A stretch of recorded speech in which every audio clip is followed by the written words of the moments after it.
Facebook marketing part মানে 16 মধ্যে আমরা যে বিষয়গুলো শিখবো, যে ফেসবুকের মানে যা আছে সব আমরা এখান থেকে বুঝতে পারবো।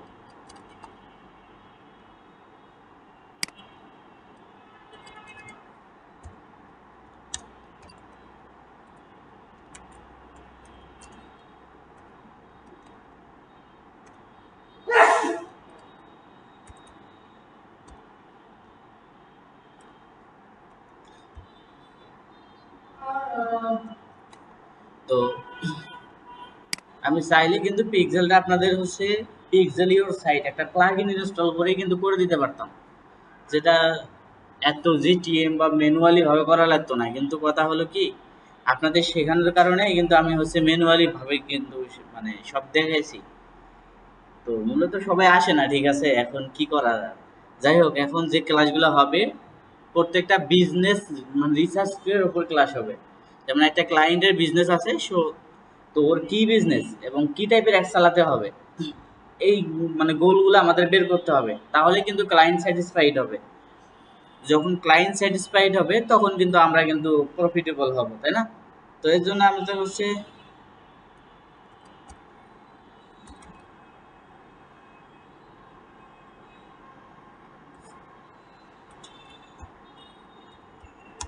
Understanding Facebook ads campaign.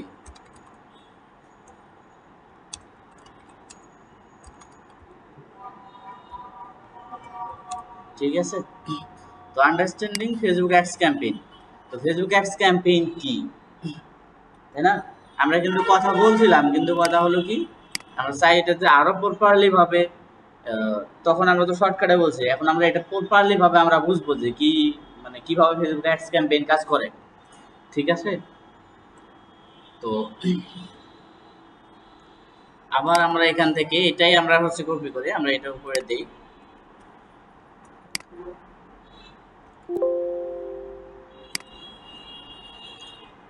Facebook ads manager,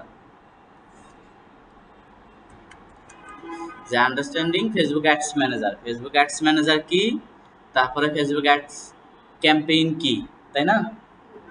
বা এটা আমরা এটা দিতে পারি যে আন্ডারস্ট্যান্ডিং ফেসবুক অ্যাডস অবজেক্টিভ। ঠিক আছে, তো অ্যাডস অবজেক্টিভ গুলো কি, এটা একটা। তো এখন আমরা তারপরে প্রফেশনাল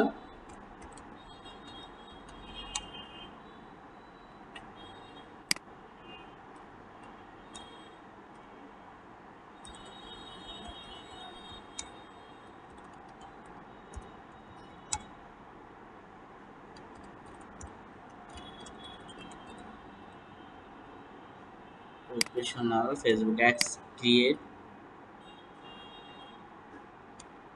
অ্যান্ড সেটআপ। তো এই তিনটা বিষয় নিয়ে আমরা আলোচনা করব এবং তার পরবর্তীতে আমরা ক্যাম্পেইনে যাব। তো আন্ডারস্ট্যান্ডিং ফেসবুক অ্যাডস ম্যানেজার কি, তো ফেসবুক অ্যাডস ম্যানেজার আমরা যেখান থেকে ক্যাম্পেইনগুলো রান করব সেটাই ফেসবুক অ্যাডস ম্যানেজার। ঠিক আছে, এখন আমরা চাইলে ক্লায়েন্ট আমাদেরকে বলবে যে আমরা কিন্তু এর আগে দেখছি যে পেজের মাধ্যমে বুস্ট করা যায়।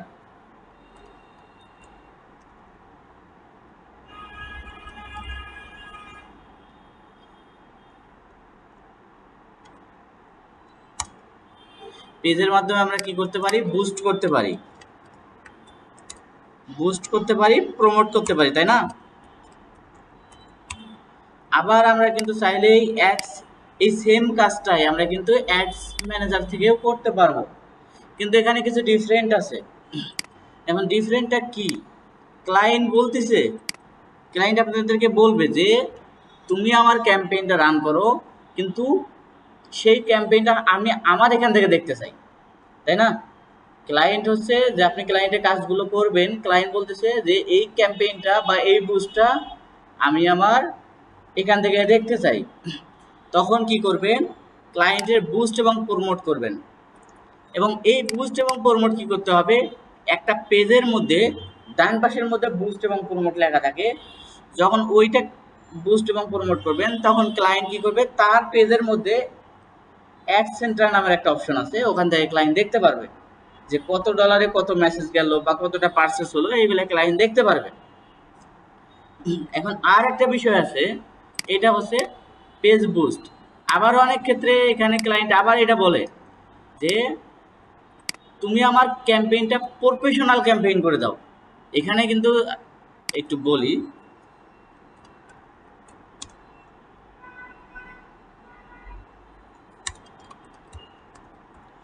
এই যে বুস্ট এবং ক্যাম্পেইনের মধ্যে মূলত পার্থক্যটা কি, এটা কিন্তু আমাদের জানতে হবে, তাই না? পার্থক্যটা কি বলতে পারবেন? বুস্ট এবং প্রমোটের মধ্যে পার্থক্য কি হয়? আমরা কিন্তু বুস্ট দিয়েও একটা অ্যাডভার্টাইজমেন্ট রান করতে পারবো, আমরা ক্যাম্পেইন দিয়েও একটা অ্যাডভার্টাইজমেন্ট রান করতে পারবো। কিন্তু এই দুইটার মধ্যে পার্থক্য কি? পার্থক্যটা এটাই হচ্ছে, অনেকে বলে যে পেজ থেকে সরাসরি যদি কোনো একটা মানে অ্যাডস যদি রান করা যায় সেটাকে বুস্ট বলে, এবং অ্যাডস ম্যানেজারের মাধ্যমে যদি কোনো একটা ক্যাম্পেইন করা যায় এটাকে ক্যাম্পেইন বলে। কিন্তু বিষয়টা টোটালি ডিফারেন্ট। কিন্তু পার্সোনাল আইডি থেকেও তো আপনারা মনে করেন একটা পার্সোনাল ফেসবুক আইডি থেকেও কিন্তু একটা অ্যাডস ম্যানেজার আছে, ডিফল্ট ভাবে ক্রিয়েট করা আছে। তো চাইলে তো ওখান থেকেও আপনারা ক্যাম্পেইনটা রান করতে পারলেন, তাই না? তো বুস্ট হচ্ছে এটাই যে আপনারা যেখান থেকে কোনো কিছু ইনক্লুড এক্সক্লুড করতে পারতেছেন না, সরাসরি ক্যাম্পেইন করতে পারতেছেন, এটা হচ্ছে বুস্ট। আর যেটা আপনারা হচ্ছে আপনার অ্যাড ম্যানেজার থেকে যেটা কোনো একটা বিষয় এক্সক্লুড করতেছেন, ইনক্লুড করতেছেন। যেমন আমি হচ্ছে সারা বাংলাদেশে অ্যাড চালাবো, কিন্তু ঢাকাতে চালাবো না। আমার প্লেসমেন্ট আছে হচ্ছে 23টা, তো প্লেসমেন্টের মধ্যে আমার ভিডিও কন্টেন্ট আমি সবসময় রিলসের দিকে আপলোড মানে ক্যাম্পেইন চালাবো। তাহলে এই যে আপনি মানে এক্সক্লুড করতেছেন আবার ইনক্লুড করতেছেন, মানে বাদ দিচ্ছেন আবার গ্রহণ করতেছেন। আবার চাইলে আপনারা এখান থেকে আপনারা হচ্ছে আপনাদের custom audience, look like audience এইগুলো ক্রিয়েট করতেছেন। তাহলে এটা কোথা থেকে করা যাবে? এই ক্যাম্পেইন থেকে করা যাবে, এই বুস্ট থেকে কিন্তু করা যাবে না, তাই না? আর অনেক অনেক ক্লায়েন্ট বলে বা আমারও অনেক স্টুডেন্ট বলে যে বুস্টের মাধ্যমে রেজাল্ট বেশি আসে। আবার অনেকে বলে যে ক্যাম্পেইনের মাধ্যমে রেজাল্ট বেশি আসে, কিন্তু না, বুস্টের মাধ্যমে রেজাল্ট বেশি আসে না। কিন্তু বুস্টের মাধ্যমে রেজাল্ট বেশি কখন আসে? দেখে ক্লায়েন্ট বলতেছে যে আমার বাজেট 7 দিনে $60, পার ডে $1। এখন পার ডে $1 তো আপনি ক্যাম্পেইন, এই যে ক্যাম্পেইন সেকশন থেকে আপনি ক্যাম্পেইন করতে পারতেছেন না। তাহলে কি করতে হবে? এই বুস্টে বাধ্য হয় বুস্ট থেকে আপনাদের মানে ক্যাম্পেইন করতে হবে, মানে একটা রান করতে হবে। ক্লায়েন্টের বাজেট $1 করে 7 দিন $60, তার মানে আপনারা তখন বুস্ট করবেন। আর ক্লায়েন্টের বাজেট যদি একটু ভালো থাকে তাহলে আপনারা অবশ্যই ক্যাম্পেইন করবেন, তাই না? তো এটাই আন্ডারস্ট্যান্ডিং ফেসবুক অ্যাডস ম্যানেজার। তো আমরা তো ফেসবুক অ্যাডস ম্যানেজার সম্পর্কে বুঝলাম, যেখান থেকে আমরা হচ্ছে ক্যাম্পেইনগুলো করতে পারবো, এটা হচ্ছে ফেসবুক অ্যাডস ম্যানেজার। এবং এখান থেকে ফেসবুক অ্যাডস ম্যানেজার থেকে আমরা কি করতে পারবো, আমরা কোনো একটা বিষয় ম্যানুয়ালি ভাবে আমরা সেট আপ করতে পারবো, অ্যাডসটা অপটিমাইজেশন করতে পারবো, অ্যাডের পারফরমেন্স গোল যেটা আছে এটা আমরা সেট আপ করতে পারবো। তাহলে এটা অ্যাডস ম্যানেজার থেকে করা যায়, কিন্তু পেজের বুস্ট থেকে অর্থাৎ পেজ থেকে এটা করা যায় না। এখন আসি আমরা যে আন্ডারস্ট্যান্ডিং ফেসবুক অ্যাডস অবজেক্টিভ। এখন এই ফেসবুক অ্যাডস অবজেক্টিভ গুলো মূলত কি, এটা একটু আমরা একটু প্র্যাকটিক্যালি দেখাই।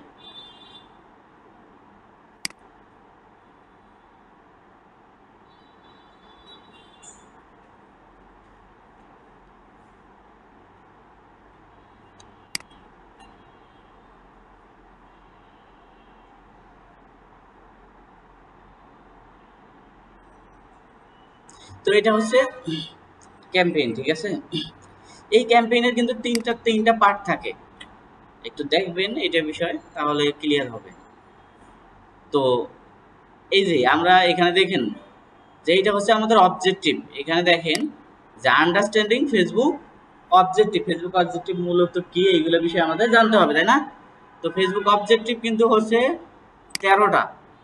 যখন ফেসবুক মানে কিছুদিন আগে ফেসবুকের অবজেক্টিভ ছিল 13টা, ফেসবুক কি করছে সেইগুলোকে কাস্টমাইজ করে অবজেক্টিভগুলোকে 6টায় পরিণত করছে। এখন এই 6টা কি? এই 6টা অবজেক্টিভ হচ্ছে এইটা, যে অ্যাওয়ারনেস, ট্রাফিক, এঙ্গেজমেন্ট, লিড, তারপরে অ্যাপ প্রমোশন, তাই না? এখন এই ছয়টা অবজেক্টিভের মধ্যে ক্লায়েন্টের বিজনেসটা কি এটা কিন্তু আমাদের জানতে হবে, তাই না? এটা জানার পর আমাদের কিন্তু ক্লায়েন্টের এই অবজেক্টিভগুলো অর্থাৎ এই গোলগুলো আমাদের সিলেক্ট করতে হবে, করার পর আমাদের অ্যাডভার্টাইজমেন্টগুলো করতে হবে। এখন এই গোলগুলো আপনাদের করার জন্য আপনাদের এইখানে ক্লায়েন্টের বিজনেস রিসার্চ করতে হবে। এখন ক্লায়েন্টের বিজনেস কিভাবে রিসার্চ করবেন, বিষয়টি কিন্তু এমন। তো একটা ক্লায়েন্টের মূলত সর্বপ্রথম তার কি করতে হবে, মার্কেটিং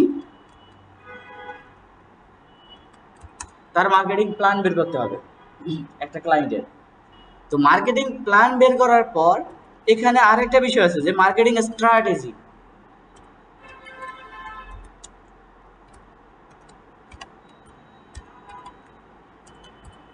তারা মার্কেটিং স্ট্র্যাটেজি করতে হবে। এখন মার্কেটিং প্ল্যান আর মার্কেটিং স্ট্র্যাটেজি দুইটা সেম না? দুইটা কিন্তু সেম। তো আমরা মার্কেটিং স্ট্র্যাটেজির এখানে ক্যাম্পেইন স্ট্র্যাটেজি দেই, তাহলে তো ভালো হয়, তাহলে বুঝতে একটু ভালো হয়।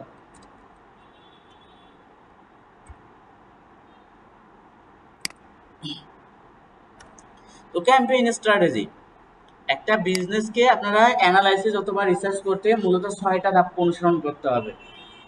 যেমন একটা ধরেন আমি যদি বলি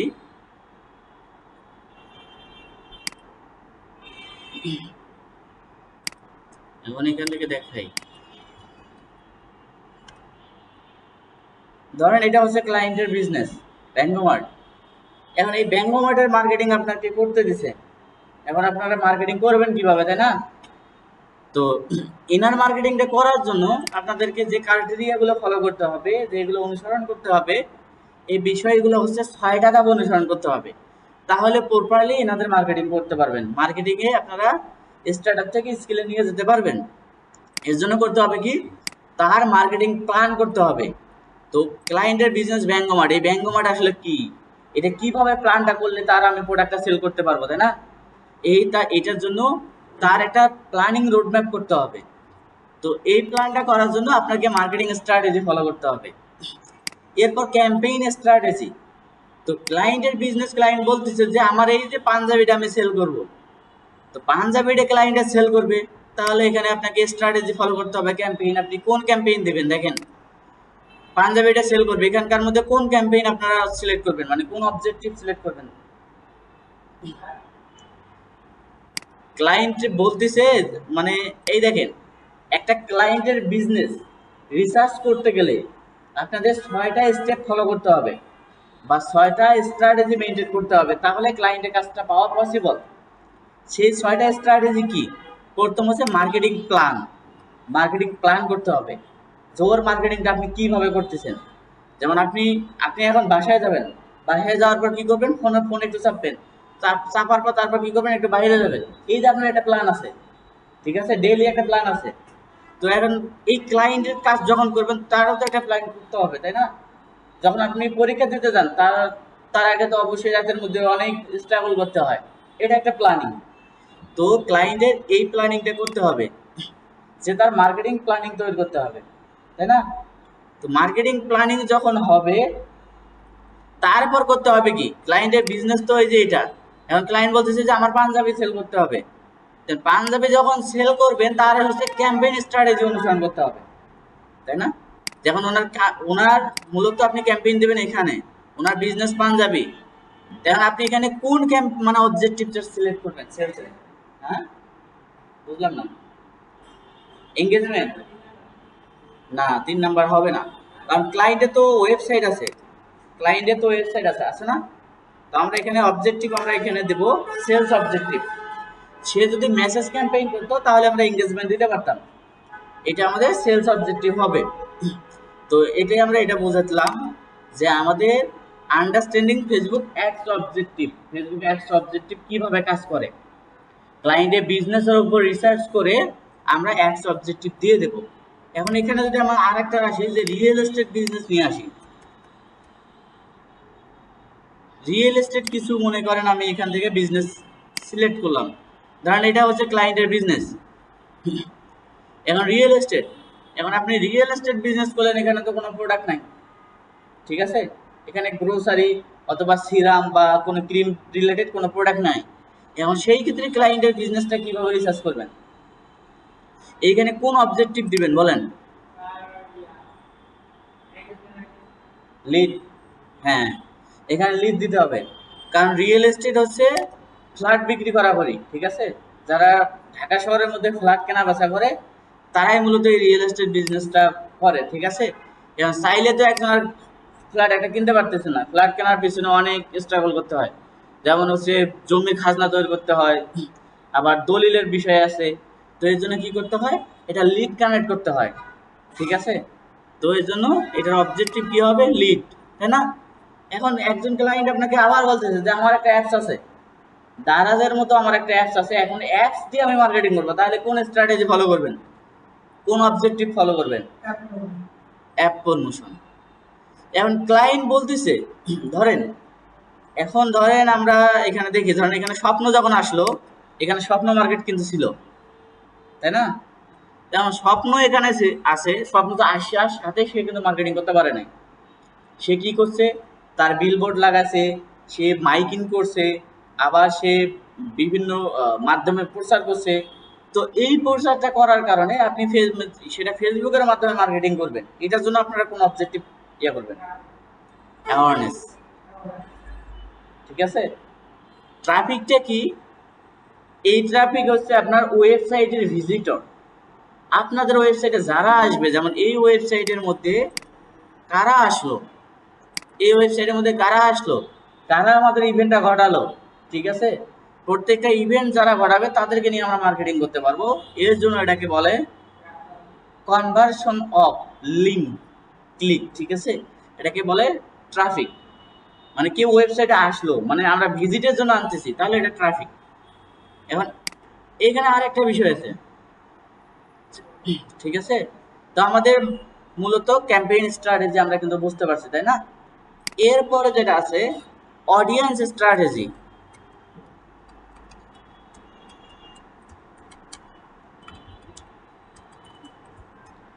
এরপরে যেটা আছে অডিয়েন্স স্ট্র্যাটেজি। এখন এই অডিয়েন্স স্ট্র্যাটেজিটা কি, তাই না? এই অডিয়েন্স স্ট্র্যাটেজি হচ্ছে ক্লায়েন্টের এই পাঞ্জাবি, মূলত পাঞ্জাবিগুলো কারা কিনবে, তাই না? পাঞ্জাবি কারা কিনবে, হ্যাঁ পুরুষরা কিনবে, মূলত যারা ইন্টারেস্ট তারাই কিনবে, তাই না? খালি তো পুরুষ টার্গেট করলে তো হবে না, এখানে যারা ইন্টারেস্ট তাদের টার্গেটিং করতে হবে, এবং কারা ইন্টারেস্ট, তাই না? এটা মেন্স ফ্যাশন বা মেন্স ক্লোথিং বা টি শার্ট, যারা টি শার্ট পরে তারাও কিন্তু পাঞ্জাবি পরে, যারা পোলো শার্ট পরে তারাও পাঞ্জাবি পরে, কিন্তু এখানে তো উমেন্স যারা আছে তারা তো পাঞ্জাবি কিনবে না, হয়তো বা কিনতে পারে কখন, তার হাজবেন্ডের জন্য, ঠিক আছে, বা বয়ফ্রেন্ডের জন্য বা পার্টির জন্য আর কি, বিভিন্ন সময় কিনতে পারে, কিন্তু আদারওয়াইজ তারা কেনে না। তো এর জন্য সবসময় আমাদের মানে ম্যানস জাতীয় যারা আছে তাদের টার্গেটিং করতে হবে। তো এটা হচ্ছে অডিয়েন্স স্ট্র্যাটেজি, যে অডিয়েন্সটা আমাদের প্রোডাক্ট রিলেটেডের ওপর, বিজনেস নিশের ওপর রিসার্চ করে আমাদের অডিয়েন্সটা বের করতে হবে।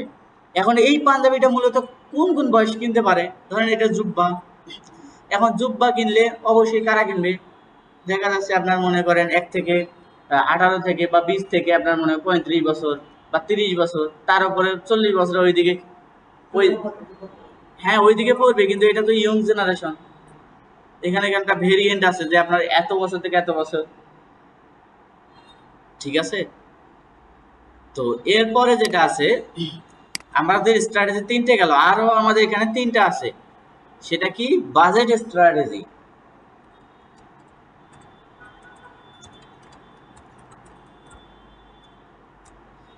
তো আমাদের এই বাজেট স্ট্র্যাটেজি, মূলত এই বাজেট স্ট্র্যাটেজিটা কি, তাই না? এখন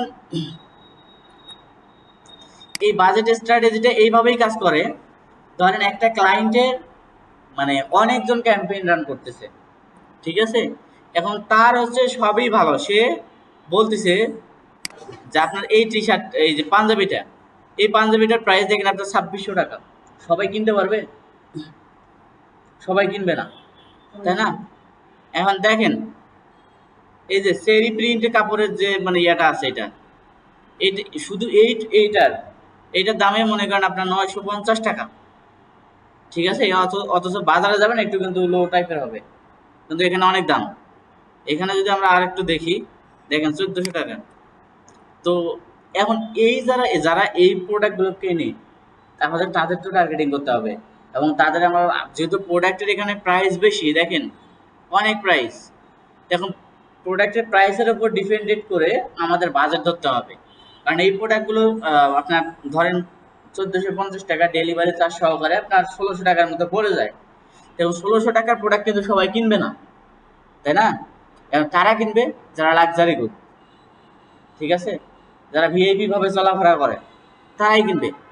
এবং তাদের কাছে আমাদের একটা নিতে গেলে আমাদের কিন্তু সিপিইউটা বেড়ে যাবে। আমরা পার প্রোডাক্টের সেলের জন্য যদি আমাদের হচ্ছে আগে আমাদের $1 যাইতো, এখন কিন্তু আমাদের $2 যাবে। তো ক্লায়েন্টকে সেই অনুপাতে, সেই সিকোয়েন্সের উপর ডিপেন্ডেড করে ক্লায়েন্টকে বলতে হবে যে তোমার এতগুলো বাজেট থাকতে হবে, ডেইলি বাজেট তোমার $50 বা $100 বা $5, যার যেটা প্রয়োজন সেই বাজেটটা আপনারা ক্লায়েন্টকে বলবেন। এটা হচ্ছে বাজেট স্ট্র্যাটেজি, ঠিক আছে। এরপরে যেটা আছে সেটা হচ্ছে কন্টেন্ট স্ট্র্যাটেজি।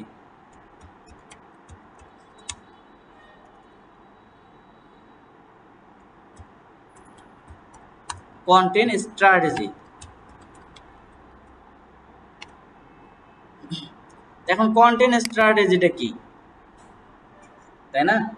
এই কন্টেন্ট স্ট্র্যাটেজি হচ্ছে এটা যে ক্লায়েন্ট মূলত ওনার বিজনেসটা করতেছে ইমেজ দিয়ে, তাই না? ইমেজ দিয়ে করতেছে, অনেক ক্ষেত্রে ভিডিও দিয়ে করতেছে। এখন এখানে আপনাদের স্ট্র্যাটেজিটা এইভাবেই বানাতে হবে যে আপনাদের এখানে প্রোডাক্টের যে বেনিফিট যেগুলো আছে এইগুলো আপনাদের বলতে হবে, মানে অ্যাডসের মাধ্যমে। তো প্রোডাক্টের বেনিফিট যেগুলো আছে এগুলো আপনাদের ভিডিওর মধ্যে বলতে হবে। এখন ভিডিওর মধ্যে কিভাবে বলবেন? যেমন সব জিনিসের একটা চাহিদা আছে, এখন আপনার চাহিদা কি এটা কিন্তু আমাকে এখানে মানে মেনটেন করতে হবে। যেমন আপনি পাঞ্জাবি কিনবেন, আপনার চাহিদাটা আমি কিন্তু এখানে পূরণ করে দেবো। আপনি যখন প্রোডাক্টটা দেখবেন তখন কিন্তু আপনি প্রোডাক্টটা কিনবেন। যেমন সবারই কিন্তু চাহিদা একটা আছে, যেমন ফুড পান্ডা চাহিদা কি মিটাচ্ছে? যে অর্ডার করলেই ঘরের খাবার পাইতেছেন, রান্না করাই আছে কিন্তু তাদের, ওরা কিন্তু মানুষের একটা খাবারের চাহিদাটা মিটাচ্ছে। স্টেট ফাস্ট পাঠাও, এরা কিন্তু মানে ডেলিভারি মানে সার্ভিস যেটা আছে এটা চাহিদা কিন্তু মিটাচ্ছে। আপনাকে এই যে সেই চৌরাস্তা যা প্রোডাক্ট নিয়ে আসতে হচ্ছে না, চাইলে এখানে আপনার বাসার মধ্যে প্রোডাক্ট দিয়ে যাচ্ছে, এই যে একটা চাহিদা মিটাচ্ছে। আবার গার্মেন্টস মানে পোশাকের চাহিদা কারা মিটাচ্ছে? গার্মেন্টস, তাই না? পোশাকের চাহিদা কিন্তু গার্মেন্টস মিটাচ্ছে। তো সব জিনিসের একটা চাহিদা আছে বা একটা সিকোয়েন্স আছে। তো এই সিকোয়েন্সটাই আপনাদের এই কন্টেন্ট স্ট্র্যাটেজির মধ্যে করতে হবে, ঠিক আছে। যেমন হচ্ছে ফুড পান্ডা, যে ঘরে বসে অর্ডার করলেই পাচ্ছেন হচ্ছে খাবার, সাথে পাচ্ছেন একটা কোকা-কোলা 250 মিলি, আপনি তো আরো নেবেন। তো সেরকম এখানে আপনাদের সিকোয়েন্স এটাই করতে হবে যে আমাদের কাছ থেকে প্রোডাক্ট কিনলেই পাচ্ছেন ডেলিভারি চার্জ ফ্রি। আর আমাদের এই অফারটা আর মাত্র 3 দিনেই চলবে, বা আর আমাদের 7 দিনেই চলবে। কিন্তু আমাদের 7 দিন যে কতদিন চলবে এটা কিন্তু আমরা ওখানে টাইম এস্টিমেট করে দেই নাই। যে আমরা এটাও করতে পারি যে আমাদের কাছ থেকে দুইটা বোরকা কিনলে আপনারা হচ্ছে লটারির মধ্যে জিততে পারে সুজুকি জিক্সার, ঠিক আছে, বা উমরা করার সুযোগ। এখন এই অফারটা শুধুমাত্র থাকবে 7 দিন। কার না মন চায় যে একটা সুজুকি জিক্সার পাওয়ার? কার মন না চায় যে আমরা উমরা করি, 500-1000 টাকা খরচ করে যদি উমরা করতে পারি, তাই না? কিন্তু উনি যে মার্কেটিংটা কতদিন করতেছে এটাকেও কিন্তু ধরতে পারতেছে না। উনি মার্কেটিংটা করবে এই 7 দিন 3 দিনের কথা বলে বলে উনি মার্কেটিংটা করবে 2-3 মাস, তারপরে ওনার ওখান থেকে প্রফিটেবল বের করবে উনি, তারপরে একটা নয় দিয়ে দিল, তাই না? বিষয় কিন্তু এমন। তো এখানে সিকোয়েন্স মেক করতে হবে। সিকোয়েন্সটা কি? যে এইখানে দেখেন যে লিলিয়ান সুতি কাপড়ের প্লা, ঠিক আছে। তো এর একটা সিকোয়েন্স আছে যে লিলিয়ান সুতি কাপড়ের পড়লেই পাবেন, আর আমার মানে একটা সিকোয়েন্স একটা দিয়ে দিছে, তাই না? তো এইরকম আপনাদের কন্টেন্ট স্ট্র্যাটেজির মধ্যে করতে হবে, সেটাই আপনার ভিডিও কন্টেন্টের মধ্যে হোক, ইমেজ কন্টেন্টের মধ্যে হোক, আর আদার্স কন্টেন্টের মধ্যে হোক, এই সিকোয়েন্সটা করতে হবে। এরপরে যেটা আছে সেটা হচ্ছে ট্র্যাকিং স্ট্র্যাটেজি,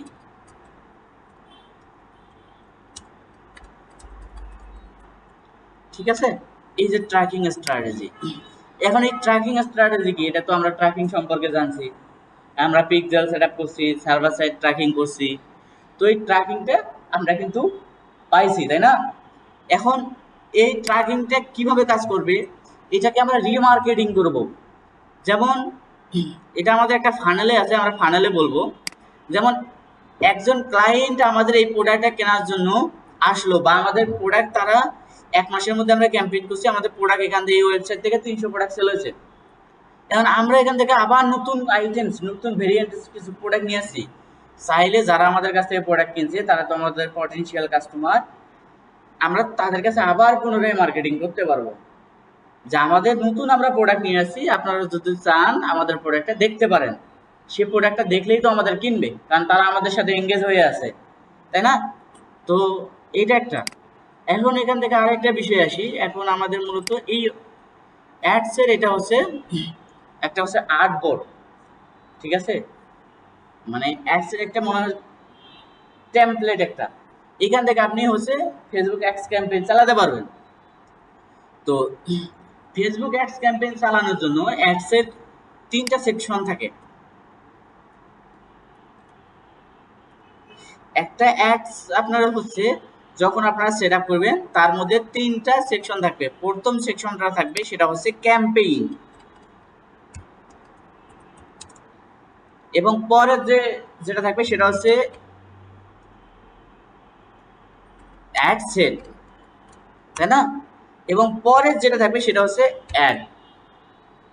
এই 3টা মূলত, এই 3টা মানে সিস্টেমেই আপনার মূলত একটা ক্যাম্পেইন কিন্তু হচ্ছে রান হয়।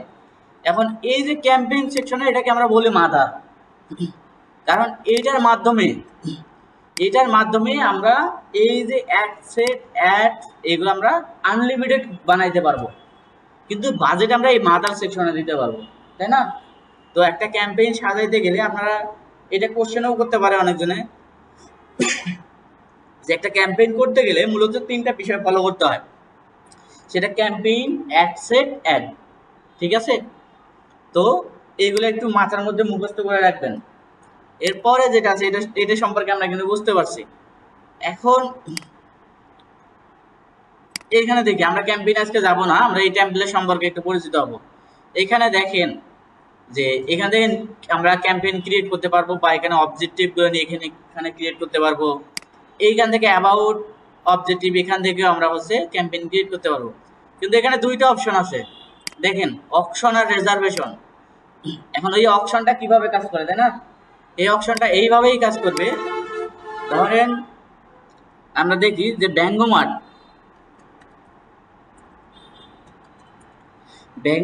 প্রোডাক্ট সেল করতেছে কি, স্মার্ট ওয়াচ,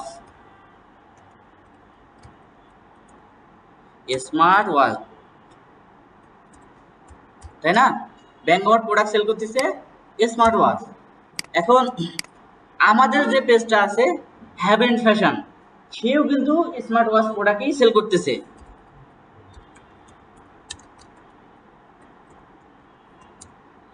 সেও হচ্ছে স্মার্ট ওয়াচ প্রোডাক্ট সেল করতেছে। এখন এরপরে যেটা আছে, ধরেন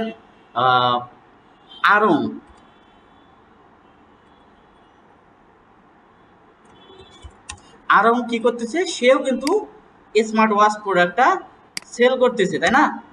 এখন সে যদি সেল করে তাহলে এই 3 জনের মধ্যে দেখেন, আবার আরেকটা আমরা এখানে দিতে পারি। ধরেন আমাদের লার্নিং আইডি আছে, এনারাও স্মার্ট ওয়াচ,